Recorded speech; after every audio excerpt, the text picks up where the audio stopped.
So in the previous part, we have seen why management and leadership are so different. In this part, we will see why the manager and the leader should be the same person. And we will also talk a bit about what kind of different types of leadership there could be. Now, one of the important story about leadership is that you have various leadership styles that are introduced by various authors, and I am not going to talk about any of these styles in particular. What is important is that these various leadership styles have always something to do with how much you are giving orders and how much you are including and nurturing type. And that has different scales and so on. And this is obviously only one dimension, but a very important dimension. If you think about the previous example that I mentioned about the captain of the ship, that on calm sea you are discussing, including, and so on, and when it is storm, then you are giving orders. That means that it is not only about your style. It is not how you like to behave, whether you are giving orders. It is based on the situation in which you are leading people in that particular moment. Now, this all led towards this idea of the charisma being more and more important. And what Henry Mintzberg says is that this idea of charisma was developed so much that business schools wanted to produce charismatic leaders. And they told their students that they will be charismatic leaders if they attend, obviously, their school. And that led to a strange type of leaders appearing, who are coming obviously out from these business schools, and they regard themselves as the charismatic leaders, even if no one else does. Basically, this resulted in some sort of overinflated egos. So the idea was that because the times are more turbulent, more changes are happening, it means that we need to cope and focus more on the changes, which is according to Kotter leadership. That led towards this overemphasized importance of the leaders, especially as opposite to the managers, and the management was described as some sort of less important thing. Now, Mintzberg says that this is all the reason for the problems that we have in the economy these days. He actually says that there is no crisis of economics at all. What we have at hand is the crisis of management. And the crisis of management comes from this idea of leadership, which puts the leader too high also on salary scale as well as on the organizational structure. You can sometimes see organizational charts where the leader is pictured outside the corporate hierarchy. Why? Because they became some sort of super PR people who are just talking about the organization and making them popular and so on, and also doing the same thing internally towards their own employees. But they tend starting to lose touch with what their organization is about. Therefore, Mintzberg says that we should not do this about leadership. There is some role for leaders, but only to the extent that it facilitates organizations becoming communities. And therefore, he says that probably it would be better if we abandoned the whole leadership idea and we talked about communityship. Now, the leader who makes you feel your organization, your community, that's the leader that Mintzberg would like to see. That also means that the leadership is not tied so strongly to one person. For example, you have your teams in which you are working. You are coming from different specialties. So some of you are specialized in marketing, some in finance, and so on. And there may be different parts of your projects when one or other of these specialist fields becomes more important. And sometimes when teams are working well, incredibly well together, then that person who is specialized in the particular field is simply naturally taking over the leadership for that part of the project. And then it passes to another one and so on. This whole thing is about the relationship between the individual and the organization. And this can be traced back to Drucker, who was the first to talk about organizations as communities. After that, Charles Handy was mentioning, based on Drucker, that when your organization is less similar to a military establishment and more similar to a village, that's when you can think about communities. And Mintzberg also says that leadership is only one of those processes, of those social processes that are taking part, and all social processes are equally important, and only one of them is leadership.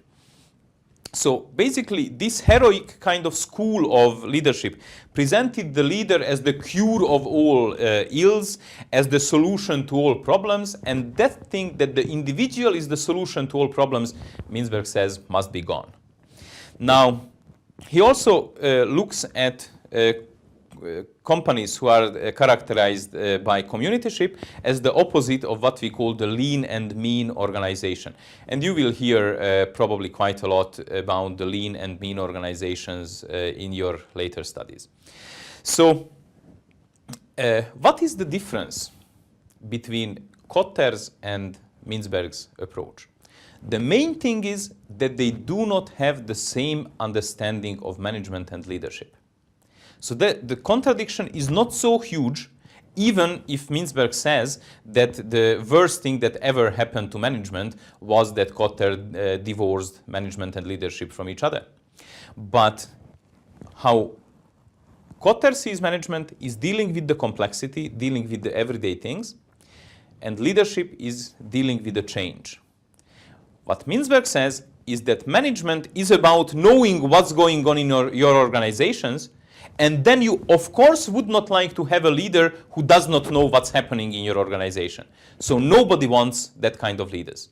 And obviously, this also means that we are getting a bit back to the file type model, that all your managers have to be also leaders to some extent, and all leaders need to do some management, but it depends again what you mean by management and leadership.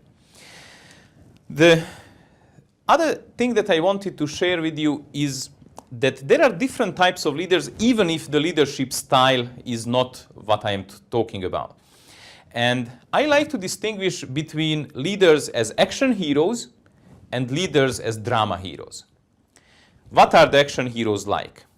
Think Superman, or think about those fairy tale stories that you heard as a child, that the youngest son of the poor guy went over 7 seas and 7 countries, then slayed the dragon and saved the daughter of the king.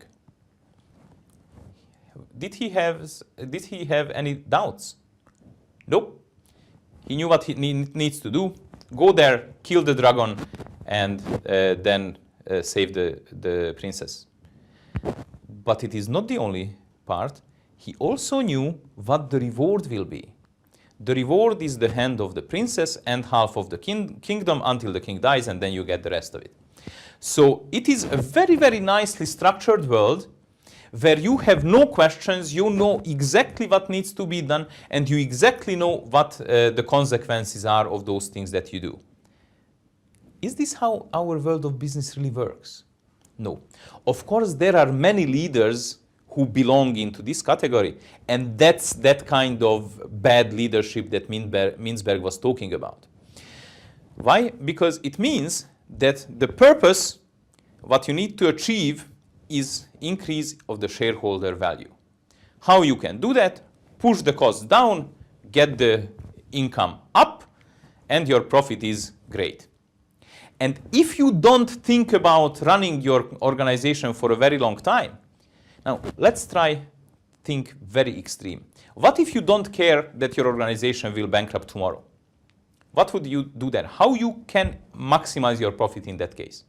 Very easy. You fire everyone, apart from yourself, obviously. Sell everything you have, not only the products, but also the machines, the buildings, everything. Income is on the top, costs are zero, so enormous profit. Well, in the meantime, you destroy your organization, but let's say that we don't need to keep it alive. Now, if you look at many of those leaders who were hired for a couple of years, I mean, they did not count to stay longer than a couple of years, because when you are making a couple of millions a month, then it is not really important to do it for a very long time. It is not that extreme as in my example, but the logic is not different at all. So push down the costs, but by doing so, damaging the future of your organization. The drama hero is very different. Think Hamlet as on the picture. What was the problem that Hamlet was facing? Whether I should kill the guy or not. What is the right thing to do? I cannot distinguish good from evil. I don't know the consequences of things that I do. I don't know because there are many things that I don't control, but I also don't know simply because the values are not clear enough. I would like to do the right thing, but what is the right thing to do? Will I ever know that I have done the right thing? Now, it seems that although there are obviously no answers to these questions, that this struggle, so having these considerations and going through this very, very tough mental process of struggling, trying to do the right thing, that this is what characterizes these drama heroes, and that is those very successful leaders which are, as in the good work sense, so who are successful and also ethically very good. How you support these guys who are struggling with what is the right thing to do? We developed as it is drama hero versus action hero, and we want to support the drama hero type decision taker, the drama hero leader. For example, you can use dramas to support them, so you can go through some sort of coaching process, which would mean that you try to understand them what is the dilemma that they are facing, and you can remove a bit of the uncertainties and get it more clear in their mind what they are trying to do and what are those things that are affecting them. You will never achieve complete clarity because you would, in that case, manage to transform the drama hero into action hero. And there are always things beyond your control, and there are always things that you don't know how it will happen after you take your action. But these are those coaches who can be most useful for this kind of leader, and that's obviously my favorite kind of leadership. And that's why I'm saying that, referring to Macbeth, that Shakespeare's witches are whispering into the ears of your CEO. Thank you very much.